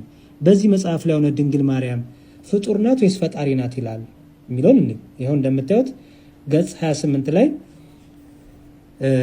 እመቤታችን ጥንተ አብሶ የለባትም ይላል። ጥንተ አብሶ ማለት በደል ኃጢአት ከእናት ከአባቷ የወረሰችው ወይም የሚወረስ ኃጢአት ወይም በላዩ ላይ በውርስ የመጣ ኃጢአት የለባትም። ድንግል ማርያም ንጽሕት ናት፣ የአምላክ እናት ናት፣ ንጹሕ ማደሪያው ናት ብላ ኢትዮጵያ ኦርቶዶክስ ተዋሕዶ ቤተክርስቲያን ታምናለች። በፕሮቴስታንቱ ዓለም ኃጢአት ይወረሳል፣ ከአባት ወደ ልጅ ይሄዳል፣ ይወረሳል፣ ኃጢአት ይወራረሳል፣ ይተላለፋል የሚል ትምህርት አላቸው። እኛ ግን እንደዚህ አይነት ትምህርት የለንም። ስለዚህ ምን ይላል ቤተክርስቲያናችን? ስለ እመቤታችን የምታምነው እምነት የምታስተምረው ትምህርት በሰማይ በምድር ካሉ ምን ፍጡራን ይላል። ያው በሰማይ በምድር ካሉ ምን ፍጡራን ይላል። ይህንን ወንድማችን ኤርሚያስና ወንድማችን ዳግማዊ ለምንድን ነው ከፍ ብላችሁ የማታነቡት? እዛው በሰማይና በምድር ካሉ ፍጡራን ይላል፣ ሁሉ የተለየች ናት ይላል። ቀጥሎ ደግሞ ይላል ልዑል እግዚአብሔር በተፈጥሮ አልቆና አክብሮ የፈጠራት ናት ይላል። ፍጡር ናት ወይስ ፈጣሪ ናት ነው የሚለው? ፍጡር ናት ይላል። ፈጣሪዋ እግዚአብሔር ነው፣ የፈጠራት እግዚአብሔር ነው። እሷ ደግሞ የእግዚአብሔር ፍጥረት ናት፣ ፍጡር ናት ይላል። ፍጡር ከሆነ ደግሞ ሰው ናት ማለት ነው። ከላይ እንኳን ከፍ ስትሉ መልሱን ታገኝታላችሁ። ወንድማችን ኤርሚያስና ዳግማዊ ግን ይሄን ክፍል አያነቡላችሁም። ምክንያቱም እታች ያለውን እነሱ በውሸት ያጣመሙትን ንባብ እዚህ ጋር ስለሚያቃን ነው ማለት ነው። እነሱ ያነበቡትን ግን ደግሞ እናንበ እውነት እንደዛ ይላሉ የሚለውን በደንብ ጠጋ ዙም አድርጌ ላሳያችሁ። እንዲህ ይላል እንግዲህ ንባቡ የሚጀምረው ከዚህ ጋር ነው። ስለዚህ ከአንቺ የሚወለደው ቅዱስ ነው፣ የልዑል እግዚአብሔር ልጅ ይባላል። ለእግዚአብሔር የሚሳነው ነገር የለምና አላት። እሷም የእግዚአብሔር ባሪያው አለው፣ እንደ ቃል ይሁንልኝ አለችው።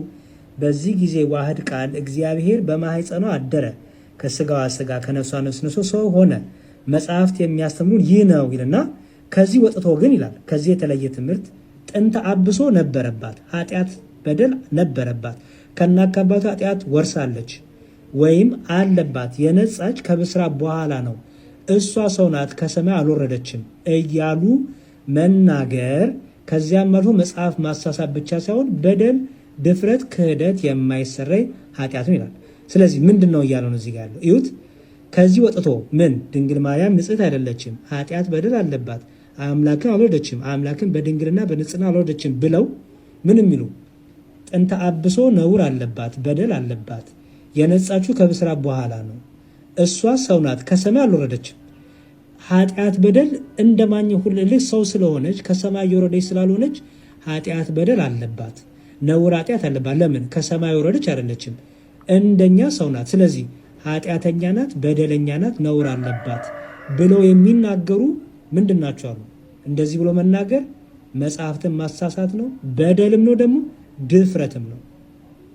ድፍረትም ነው፣ በደል ነው፣ ደግሞ የማይሰራ ኃጢአት ነው። ለምን? የአምላክ እናት፣ የጌታ እናት፣ የእግዚአብሔር እናት ንጽሕት ማደሪያው ኃጢአተኛ ናት፣ ኃጢአተኛ ማደሪያ ነው። ከስጋዋ ስጋ ከነፍሷ ነፍስ የነሳውን ያችን ንጽሕት ማደሪያውን መሳደብ ኃጢአት ነው፣ በደል ነው። ምን እያሉ መናገር? ድገመው አንቡት። ጥንተ አብሶ አለባት ወይም ነበረባት፣ የነጻቸው ከብስራት በኋላ ነው፣ እሷ እኮ ሰው ናት ከሰማይ አልወረደችም እያሉ መናገር። ከሰማይ ወረደች ብትሆን ኃጢአት በደል ነውር አይኖርባትም፣ ጥንተ አብሶም አይኖርባትም። እንደኛ ግን ሰው ስለሆነች ከሰማይ ወረደች ስላልሆነች እንደኛ ሰው ስለሆነች ኃጢአት አለባት፣ በደለኛ ናት፣ ኃጢአተኛ ናት ብሎ መናገር ነውር ነው፣ በደል ነው፣ ኃጢአት ነው፣ መጽሐፍትንም ማሳሳት ነው ብሎ ነው እንጂ ያስተማሩት። እዚህ ጋር ሰው አይደለችም ይላል፣ ሰው አይደለችም ይላል። ይህ ንባብ ጥንተ አብሶ ነበረባት ወይም አለባት፣ የነጻችሁ ከብስራት በኋላ ነው፣ እሷ ሰው ናት ከሰማይ አልወረደችም ማለት። ይሄ ንባብ የሚያሳየው ድንግል ማርያም ፍጡር አይደለችም፣ ድንግል ማርያም ሰው አይደለችም እያለ ነው። ኤርሚያስና ዳግማዊ እንዳሉት ውሸት ነው የሚለው መጽሐፉ አይደለም። ስለዚህ በደንብ አንበ ኦርቶዶክሲያን በወንድሞቻችን ዳግማዊና ኤርሚያስ ደግሞ እንዲያው ውሸቱን በልክ ቢሆን እንዲያው እንደ እድሜያችሁም አንዳንዴ እንዲያው ታማኝ ሆናችሁ ብታነቡ መልካም ነው። ሕሊናችሁንም ባታታልሉት በውሸት ባትሞሉትም ጥሩ ነው። ቤተክርስቲያኗንም የማትለውን አለች እያላችሁ ቃለ ሕይወት ያሰማልን ወንድማችን መዝሙረ ያሬድ። እንግዲህ አሁን የመጽሐፍ ክፍሉ የሚናገረው ስለምንድን ነው? ስለ ጥንተ አብሶ ነው። እነሱ ያሉት ፍጥረት አይደለችም ብለው በኦርቶዶክሳውያን ያምናሉ፣ ያመልኳታል፣ እንደ ጣዖትም አድርገው ያመልኳታል ነው ያሉት። ነገር ግን ይሄ የመጽሐፉ ክፍል የሚናገረው ስለ ጥንተ አብሶ ነው እንጂ ስለ እመቤታችን ስለ ፍጥረቷም አይደለም። ፈጣሪ ነች ፍጡር አይደለችም የሚልም አይደለም የሚናገረው እነሱን ያሉበት። ግን ከዛም ከፍ ብሎ መዝሙረ ያሬድ እንዳሳየን ምንድነው የሚለው ፍጡር እንደሆነች ነው የሚነግረው። በኢትዮጵያ ኦርቶዶክስ ተዋሕዶ ቤተክርስቲያን እመቤታችንን አታመልክም፣ መላእክትም ቅዱሳንም አታመልክም በጭራሽ። አንድም ስንኝም የለም እንደዚህ ስለ አምልኮ ስለ ቅዱሳን አምልኮና ስለ እመቤታችን አምልኮ የለም። ፍጡሯን ናቸው። ግን እመቤታችን ቅድስት ድንግል ማርያም ጥንተ አብሶ የለባትም። ጥንተ አብሶ ማለት ከአባቷ ከእናቷ ሲወርድ የመጣውን ውርሰ ኃጢአት ወይም ኃጢአት አዳም የለባትም፣ አልነካትም፣ የለባትም። እግዚአብሔር አስቀድሞ ዓለም ከመፈጠሩ በፊት የጠበቃት እንደሆነች ነው የመጽሐፍ ቅዱስ ክፍል የሚነግረን ማለት ነው። ጥንተ አብሶ የለባትም ነው እንጂ ይኸኛው ፍጡር ነች አይደለችም የሚል አንድም አይደለም። እነሱ እዚህም የሚለው ስለ ጥንተ አብሶ ነው የሚያወራው። እመቤታችን ቅድስት ድንግል ማርያም ጥንተ አብሶ እንደሌለባት ንጽሕት ክብርት ንዕድት እንደሆነች በሉቃስ ወንጌል ምዕራፍ 1 እንደሚናገረው እመቤታችን ቅድስት ድንግል ማርያም መልአኩ ቅዱስ ገብርኤል ሲያበስራት ጸጋ ይበዛልሽ ሆይ ብሎ ነው ያበሰራትና ስለዚህ ይህን ይመስል ነበር። ለወንድማችን ለዲያቆን ቃልዎት ያሰማልን። በድጋሚ የዛሬ ቪዲዮዎቻችን እኒህ የመሳሰሉ ነበረ። እንደተማራችሁባቸው ቁም ነገርም እንዳተረፋችሁባቸው አምናለሁ። ስለነበረን ጊዜ እግዚአብሔር ይስጥልኝ፣ አመሰግናለሁ። በቀጣይ ቪዲዮ እስክንገናኝ ድረስ ቸር ሰንብቱ። ቪዲዮውን የዩቲዩብ ቻናሉን ላይክ፣ ሰብስክራይብ ማድረጋችሁ እንዳይረሳ ለማለት ያክል ነው። እስካሁን አብራችሁን ስለነበራችሁ እግዚአብሔር ይስጥልኝ፣ አመሰግናለሁ። በቀጣይ ቪዲዮ እስከምንገናኝ ድረስ ቸርን ሰንብት። ሰላም